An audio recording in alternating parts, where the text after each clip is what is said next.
Il s'est envolé le 14 mai dernier pour Luanda, la capitale de la République d'Angola.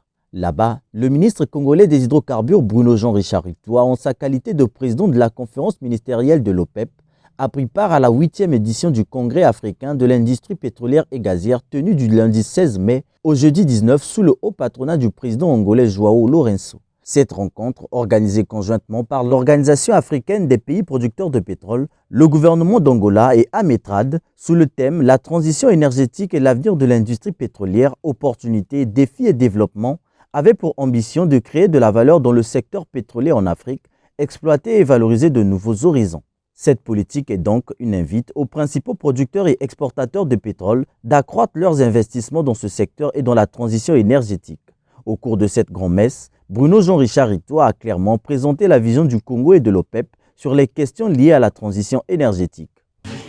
Non pas l'opinion de l'OPEP, mais des données scientifiques indiquent clairement que toutes les formes d'énergie seront nécessaires pour soutenir la reprise post-pandémie d'une manière durable. Toutes les formes d'énergie. Les énergies renouvelables, en particulier celles qui concernent le solaire, l'éolien et la géothermie, devraient voir leur part augmenter, oui, mais à l'horizon 2045, elles ne représenteront que 10% des besoins. Dans cette dynamique, le gaz jouera un rôle crucial pendant cette transition. Mais le pétrole aussi devrait conserver une grande part du mix énergétique pour la période allant de 2020 à 2045. Je parle des résultats des données scientifiques. Il représentera un peu plus de 28% de ce mix à l'horizon 2045 si nous voulons être capables de faire face à la demande. En marge de cet événement, le ministre congolais a conféré avec ses homologues de la Guinée équatoriale et de la République démocratique du Congo, respectivement Gabriel Mbanga Obiang Lima et Diamantino Avezedo, ce dans le cadre des rencontres dites win-win. Il était question de partager les vues sur les perspectives de l'industrie pétrolière en Afrique, mais aussi et surtout sur le lancement imminent du bassin continental.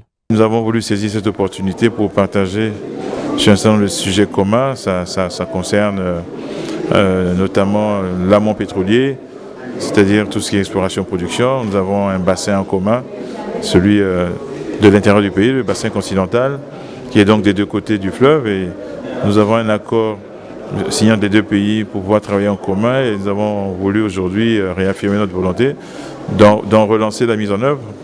C'est la transition énergétique. C'est le moment pour accélérer la production de notre potentiel en hydrocarbures. Et là, nous savons qu'il y a des hydrocarbures, puisque de notre côté, il y a un champ, Ngoki, sur lequel il y a en ce moment un test longue durée. Donc, il y a bien du pétrole qui est produit. Donc, il faut poursuivre tout le travail géologique, poursuivre tout le travail géosciences, pour bien connaître, bien comprendre comment fonctionne ce bassin et ensemble voir comment nous pouvons impulser la valorisation. Probablement, il y aura des bassins communs, des gisements communs. C'est le travail des géologues qui nous permettra d'identifier cela et nous mettrons peut-être à ce moment-là, pas peut-être, sans doute à ce moment-là, une zone d'intérêt commun comme nous avons une avec l'Angola. Nous avons voulu aussi parler de la coopération entre les deux pays en matière de stock stratégique. Nous sommes tellement voisins que nous pouvons parfaitement avoir une partie de notre politique en matière de concision des stocks stratégiques qui est partagée. Et nous pouvons avoir des stocks chez l'un et chez l'autre et voir comment nous pouvons organiser cela de façon à ce que nos deux pays disposent de l'autonomie nécessaire en matière de stocks stratégiques. Pour un pays, c'est absolument indispensable. Puis nous avons partagé aussi tous les problèmes de collaboration au niveau des deux raffineries, des deux ports en matière d'importation des produits, en matière d'acheminement des produits. Il y a beaucoup de produits destinés au Congo qui passent par Banana et puis qui viennent à Kinshasa et traversent pour venir à Brazzaville. L'inverse peut être tout à fait envisagé, ça ne se fait pas souvent.